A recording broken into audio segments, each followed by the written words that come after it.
Okay, wow. So that election, man, I am just over the moon about those results. I've been unfortunately just due to the way that history sort of unfolded, I've been on the losing side of every election that I've been involved in. I was on Romney's side when he ran against Obama, that I got deeply brainwashed by Imgur and Reddit that Trump was evil, so I was on Hillary's side for that election. Realized my mistake with Biden, Trump, then lost that election. So finally, after however many years, uh, almost 18 years of paying attention to elections, I was on the winning side. So thank goodness. So today I'm just kind of going to break down the election because there was so much craziness involved in just the entire process that I feel like I'm going to have trouble remembering it years down the line. So I want to chat about it. So I think everybody was pretty surprised when they announced that Biden was going to run again. If you had been paying any attention to American politics at the time, you could clearly see that Biden was like losing it. He could barely string sentences together. He was constantly, everybody gave Trump shit for that tweet that was like, despite the constant negative press kerfuffle or something like that. He did it once like 10 years ago. I guess not 10 years ago, but once like 6 years ago. They've never stopped talking about it. And then Biden does that literally every speech and no one was talking about it. So when they announced Biden was going to run, I was pretty surprised. But, I thought maybe they're just kind of counting on people's just vitriol hatred for Trump being enough to overcome. They're not going to pay attention to anything Biden says because they hate Trump so much. So the first debate rolls around between Trump and Biden, and I thought for sure they were going to put him on so many drugs that he was going to be absolutely wired. But I don't know, maybe his dealer just showed up late or something like that because Biden bombed that debate. So it really wasn't clear at that point what they were going to do, but I was convinced at that moment that they were going to lose, despite the sort of pessimism I maintained up until election day, because they were really backed into a corner. You know, um, Biden had like basically trashed the economy, and even though he ran the first time on this pitch of "oh, I'm a return to normalcy," he like sunk into degeneracy. I mean, there were people topless at the White House. He was passing all kinds of weird laws relating to transgender people and trying to talk about reparations and stuff like that. It was complete it was complete chaos. So they were really backed into a corner though, because obviously the American people weren't happy with where the country was going. I mean, every poll reflected that. So where did they go from there? Because the smartest play they could have possibly done would have been to grab someone who was actually normal, that was as far away from the Biden campaign as, or from the Biden administration that you could get, because people didn't like Trump, and if they and they needed they needed somebody who could also come out and say, "Hey, we know you didn't like Trump, and we know this administration hasn't been great. We're gonna fix it, or I'm gonna fix it." But they really backed themselves into the corner with the surprise sort of candidate, which was Kamala Harris, because they put her in office because of her gender and her skin color, because Biden needed that to sort of appease the DEI people. But I think the Democratic Party was like, we can't, we have to put Kamala up because we would completely alienate the voter base that we have that believes that that we're committed to DEI. And so we need to put Kamala up, because how will it look if we say, okay, the sitting president isn't our candidate because he's basically like a dementia-ridden husk, and but we're going to pass on the, not dementia-ridden husk that is the vice president. So they were just so backed into a corner, and inevitably they decided to go with Kamala Harris, and Kamala's campaign was a disaster. Now, people have said throughout the election cycle that, or especially after the election was over, that Kamala just didn't have enough time. She didn't have enough time to introduce herself to the American people and get them to believe in her. But no, that's not true. I mean, she was the vice president for years. And on top of that, the vice president, who historically people don't really have strong opinions about the vice president, people did not like her. Every poll reflected that people liked her significantly less than almost any vice president in modern history, which is pretty crazy considering like Dick Cheney was one of those people. But she started her campaign and it was an immediate struggle. Their slogan was like, "We're not going back." But it's tough because that appealed to the Democrat voter base, which is people who were afraid that Trump is going to sweep into office and take away women's rights and make it illegal to be gay and do all of this sort of weird stuff that he wasn't even talking about doing. But it didn't appeal to who they needed to appeal to, which were the people who were like, but I can't afford groceries or a house or anything like that. So the campaign really struggled. I mean, but and I don't want to sit here and pretend like I knew, oh yeah, Trump had this in the bag the whole time. Like I didn't. And part of that is just because American politics these days is so divided that it's impossible to find like a biased source. There were so many people who were like, the red wave is coming, Trump's going to win. There were so many people that are like, Kamala's popularity is sky high, better than Biden's. And so it was really just hard to tell. And, especially as we got closer and closer to the election, I think inevitably what people saw was that Kamala's campaign just had nothing to stand on. Hey, the dogs are freaking out. They're excited too. Nova, hey, come here. Nova, no. I think what they inevitably saw was that Kamala's campaign just had nothing to stand on. She constantly talked about the abortion issue. She had every single clip she was in was just incredibly strange, which is the funny part about them saying, oh, Kamala just didn't have time to introduce herself to the American people. Literally every single time she was on stage or did an ad or something like that, her popularity would plummet.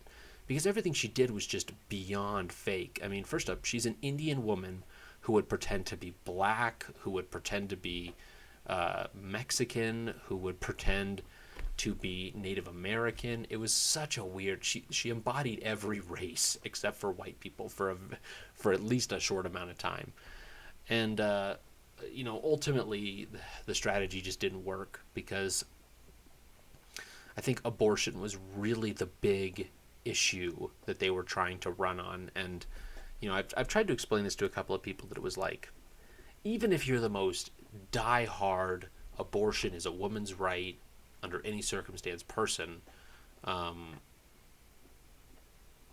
that's a tough thing to vote on when the economy is bad.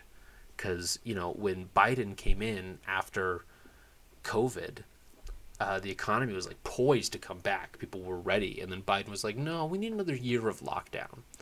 And so the economy just kept getting worse. And then he shut down oil pipelines. And then 2 wars started. And so it just wasn't a very good time. And people were really just like, let me put it like this. Elections are really decided by moderates, because moderates are the ones that are going to swing back and forth. And moderates have two priorities, and that is the economy and then social issues in that order. So if the economy is good, they'll vote on social issues, which is, I think, what happened in 2020 with the Biden election. Was the economy was doing pretty good. People weren't struggling to afford things, so they were like, okay, we'll vote on social issues. And then, the Democrats came in and wrecked the economy, and so now the moderates are like, well, I'm going to vote on the economy. Because ultimately it's like, yeah, even if you're a diehard abortion fan, most of the people who are going to vote for abortions don't need them.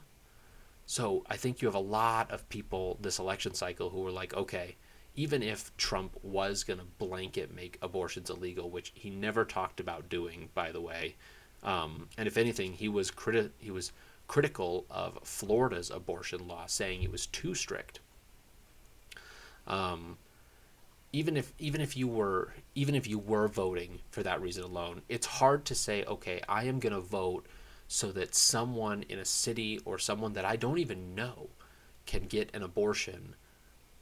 Meanwhile, me, my friends, my family, anyone I know, A, is having trouble affording groceries, B, can't buy a house, and 3, is concerned about the future of this country and the potential wars we might get involved in with weak leadership. I mean, at the end of the day, it's nice to have a president that's nice and likes everybody, but that doesn't work when there's international conflicts going on. There were no new wars during Trump's presidency. Meanwhile, we had the conflict in Ukraine that started under Biden. We had the conflict in Israel that started under Biden. There's the third one that I don't remember. It was like Syria or something, maybe. I don't remember. It doesn't matter. Because the moment Trump won the election, Hamas, who's fighting Israel, was like, hey, maybe we're open to a ceasefire. And, even Putin was like, I'm looking forward to sitting down with Trump at the negotiating table. So, it's so relieving. I can't even explain how it feels to have that weight off my shoulders that, like, Trump will come in and do good things for the economy. And, I think, it's not very good of me to think this, but, there's so many people melting down on Twitter that, like, this is the end of women's rights. This is the end of gay rights. This is the end of trans rights. And it's like, it's actually not. Like, if anything, your lives, just like mine, are about to get a lot better. And that's the crazy thing, right? Is that, like, if Kamala had won, at best, those people's lives would have essentially just stayed the same. At worst, everybody's life gets worse. With Trump, at best, everything gets better. Or at worst, nothing No, I guess that's not true. It's hard to tell. I would say the more likely than not scenario is that everybody's life gets better, which, I hope and pray that is what happens. My brother and I have been talking, like, almost constantly about the election and people's response to it. Like, you have so many people on TikTok and Instagram and stuff like that who are melting down over this victory. And it's like, yeah, except for the fact that, he won every swing state, and that should really and the popular vote, like, that should really tell you that people are absolutely sick of this bullshit. Because, like, not only did he win that, it looks like he's going to have the Senate and the House on his side, which means that it's not just a presidency. It's a presidency where he has a mandate to govern. They're like, do something about this. And I think the most telling thing about his candidacy is that everyone's like, oh, he's a Republican. He's a diehard Republican. It's like, no, he used the Republican platform to run for president, but look at everybody associated with him. J.D. Vance and Vivek, I guess, are like the most classic Republicans that are associated with him. But RFK, who's going to be his Secretary of Health, is a classical Democrat. Tulsi Gabbard is a classical Democrat. Joe Rogan, who endorsed him, is a classic Democrat. I mean, and that's the problem that the left really ran into with this presidency, is they're like, we don't have any way to appeal to the average voter because we have moved so far left on this issue that only the far left is interested in it, and the far left can really only be so many people. I mean, there was a great moment on CNN where they pulled up a map to see what counties Kamala outperformed Biden in, and the answer was none. Not a single county in the entire nation did she outperform Biden. Only one demographic of people, according to exit polls, which what I've heard is not the most accurate data, but according to exit polls, the only demographic of people that Kamala did better with than Biden were college-educated, high-income atheist women. And I'm like, that's a narrow field of people. So, not a good look for her that that's all she's got. And I mean, they're just, it's so disconnected from the American people. And I think people will start to see that, well, I would hope people would start to see that Trump is not the devil like they think he is. But maybe that's just too much to hope for. At this point, I'm going to take the victory where I've got it. I mean, there's so much other craziness that went on. I don't even know how to really break it down. Kamala, even when it was very clear that she lost, which was around, I think they called Pennsylvania like midnight our time, and it was really clear at that point that she had lost. She didn't give her concession speech until like the next day at 4 p.m., which was ridiculous. Like all of her supporters were going on Twitter and they're like, we came out, in some cases standing there for hours eating dry granola and listening to a terrible DJ, only for you to tell us to go home because you're not going to give your concession speech. It was hilarious. And really, there were a few unexpected winners of the evening that I don't think many people saw coming. One of them is Joe Biden, because Joe Biden now gets to go down in history as the one man who beat Trump. He was the one man who came out of the wet work and said, no, I will stop him. And then he did so. And then he was ready to do it again. But his party unfairly came in and held a coup that pushed him out of the candidacy, which was another element of craziness. Like, Kamala never received a vote. I mean, people didn't even like her in the primaries, but they didn't have a choice.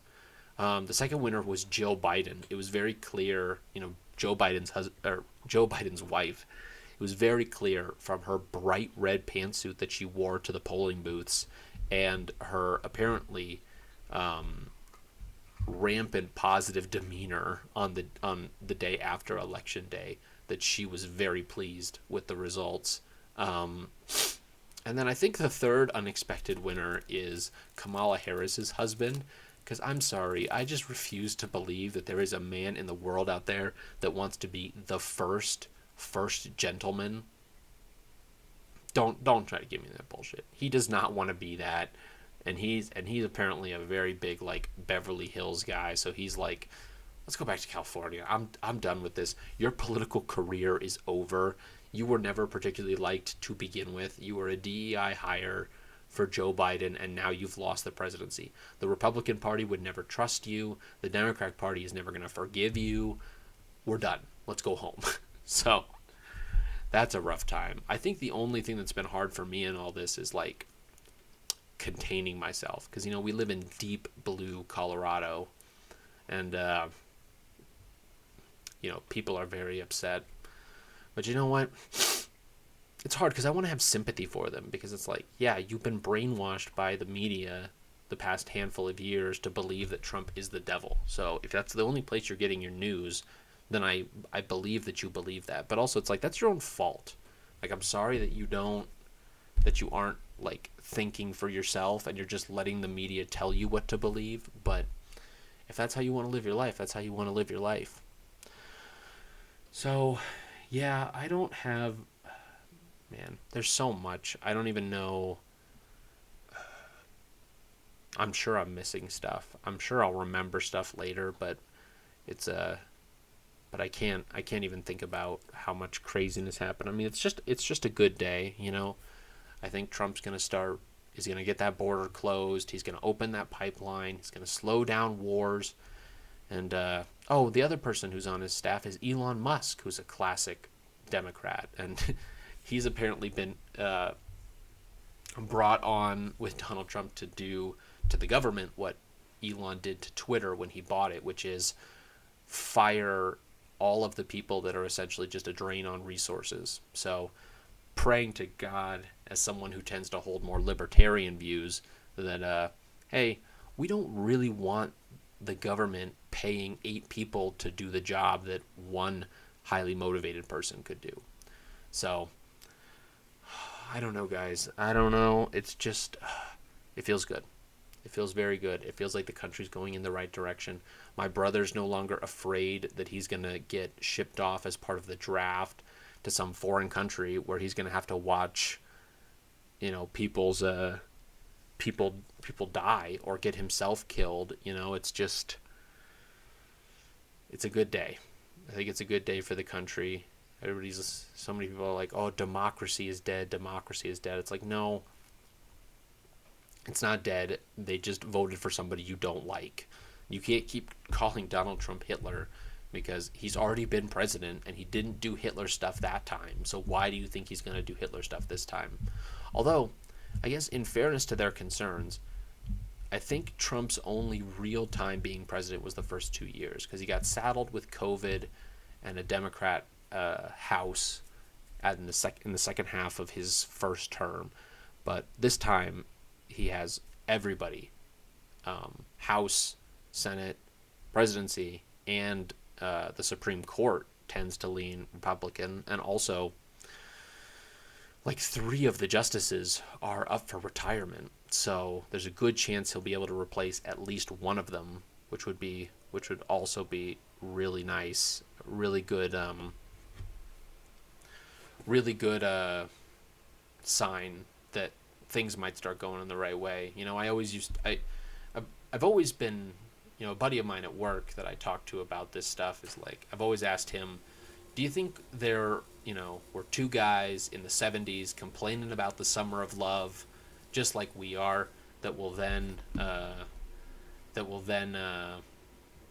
be happy when the 80s roll around? And he's like, I don't know, maybe. So, but I feel like that's the direction we're headed now. So